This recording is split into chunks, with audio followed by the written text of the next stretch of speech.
Sagittarius.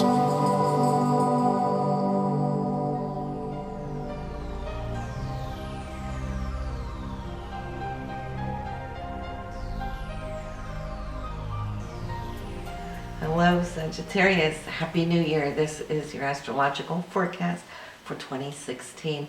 And this is a really powerful month, not just because it's starting off top of the year, but you're having this dynamic focus right now in your financial area where you can start new beginnings, whatever that may mean for you. But we have the sun, we got Mercury, we got Pluto, and also the new moon here. And so it's going to be a super sharp focus. It's getting all your ducks in a row, and I can see how your mind is going to be crunching numbers. So this would be the time for you to actually focus on how you can come to improve your financial life. And not saying that everything will be acted upon and executed and manifested this month, but listen, whenever we have the new moon, it's that time of the year. You're not going to have a chance before that of next year, 2017, with a new moon here to initiate these new thoughts and ideas that may be coming to mind. So that new moon will be on January 9th. So pay attention. It's there 19 degrees in your chart. And not only that, but we're going to have the moon, the sun and Pluto conjunct. The sun is you, your essence, your core. Pluto, that pivotal point of transformation. So Pluto can come to dynamically turn something around for you financially. However, though, that Mercury, well, from the 5th through the 25th, it's going to retrograde, meaning that it's assuming close to the 3rd house, wanting to get out of there as we start off the month at 29 degrees. But then it's going to go back into your 2nd house to redo, refix, reevaluate all the re-words that the Mercury retrograde has, is to look back over how you can fix something that maybe have gone a little bit haywire earlier, but it could also be good things coming in. Maybe you had an opportunity at some point where you didn't act upon it. Well, in that case, well, maybe now you'll have a second chance to fix it. So for that reason, we really do enjoy the retrogrades, because it does give us a second chance to fix as we go along, right? So look out for any new opportunities that may come up as that second chance, but then also pay attention to the other ones that are new in itself. That would especially be there January 5th. There is a confrontation, the conjunction here between these two planets. And the sun is you, Pluto is what wants to turn things around and initiate. Then we have Venus, which rules money, love, and those things that you desire and hold close to heart. It's showing up in your 1st house. And the 1st house is your personality. So you're going to be extra charming this month. We love, love, love when Venus shows up there. And it's just because that Venusian energy will trickle through your eyes, through your spirit. And the 1st house is always that energy that goes out to the public. So you might just hear a lot of really nice flattering comments this month. Now, this Venus also rules love, and it also rules money, and the two of them are going to meet up here to secure something. That's on the 8th. So you want to see what that is going to bring for you. Hopefully that's going to be really good, because it is powering you up on a full year's journey. Venus takes a whole year to circle your chart once. So when it combines here, and by next time it comes around, Saturn may still not be here. Maybe it will, but maybe not. And Saturn is what's looking out for you, how you can secure good, deep, solid roots. So that should be an opportunity you don't want to miss. Now, on the 12th and 13th, we got beautiful days here as Venus will be trining off on Uranus. Uranus is that unknown wow factor, because you never know what you can expect. It's more like Tom Hanks said, life is like a box of chocolate. You never know what you get. And that's so true of Uranus, because it can really it can turn your life upside down in an instant, just like that. for the positive.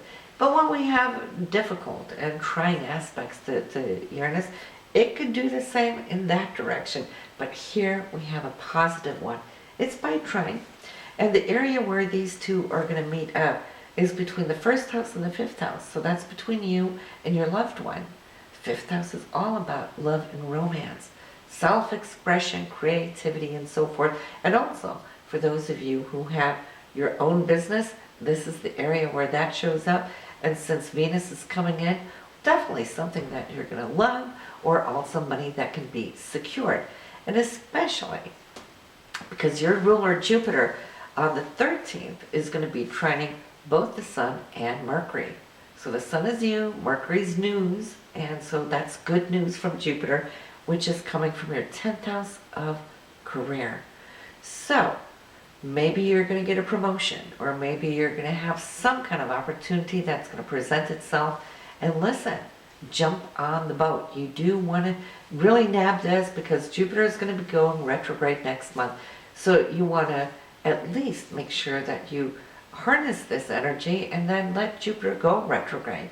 That will give you time to kind of really embrace whatever this new is right now. You'll have time to assemble it and get up and running. On the 17th though, we have Venus and Jupiter. They are going to be square. And so that could be love, a situation coming up for you where you're wanting to figure out, make some choices. It could be also, say, if you received an opportunity there on the 12th and 13th, maybe you're going to be discussing money matters and perhaps how much this promotion can come to give you. Venus rules money. Jupiter is all about fairness. Now there's that square, so you might go, well, you know, is this what I expected or not? If so, and it's not, well, then that would be the time to bring matters into light, you know, and discuss it. Because that Venus is in your first house. Jupiter is your 10th house. So it's all about your self-esteem, your value, what you know you're good for. This could also be that you're going to go out and buy something, and maybe the deal isn't as good as it looks like, because Jupiter, you know, wants to spend, and especially when Venus is there, you just don't want to overspend on that day. So make sure that you do your due diligence and check it out first. On the 18th though, wow, great day. Really great day. So if you felt there was a little bump in the road on the 17th, on the 18th, it's like here, the superhighway, the door is open. Mars being your drive, your ambition, your goal, your attitude. Coming in with Neptune, you're feeling blessed, all right? Not only that, but the moon also on that day is aspecting several planets with trines. I'm going to have to read them up for you here. The moon is trine Pluto, trine Mercury, trine Jupiter, trine the Sun. So, and this is Martin Luther King's Day. So maybe for those of you who have your day off, you want to go do something special, right? It's a romantic day. Definitely you want to end it up with a candlelight dinner or something, some nice wine. So circle that in on your calendar. On the 22nd, we have Mercury, which is communication, coming in here, initiating something with Pluto in a conjunction.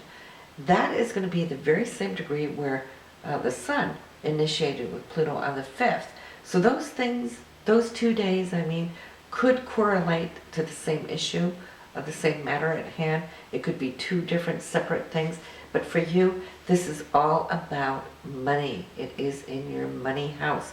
So pay attention, especially on January 5th and the 22nd. See what that's going to do for you. We have the full moon on the 23rd, Sagittarius.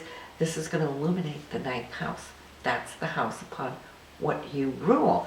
And that has to do with higher education, philosophical thoughts, spiritual thoughts, interdimensional consciousness, and so forth. The 9th house is all about spreading your mind to these other dimensions. So you might just receive a message, maybe an epiphany, some insight. Maybe you'll just need to have a little time to pull back, meditate. Ooh, if you do, you might very well be receiving a message or even a vision. Jupiter energy can do just that. But it's going to be so heartfelt because it is the moon and it is in the sign of Leo, which rules the heart, right? And it has to do with something that is connected to your belief system. Now, for those of you having anything ongoing with legal matters and so forth, this could also be a day where you can come to see that something will surface to 25th. No, excuse me, 23rd.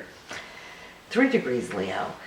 So Mars is cruising your 11th house and just until January 4th. And then it's going to change signs.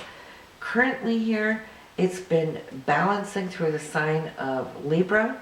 It will be doing so until January 4th. And then it's going to shift to something much more potent, much more focused and intense. That is when it moves into Scorpio.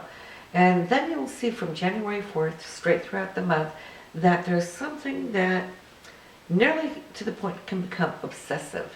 Just because that Scorpion energy can have that quality to it, especially when Mars comes in, which is the ancient ruler of Scorpio.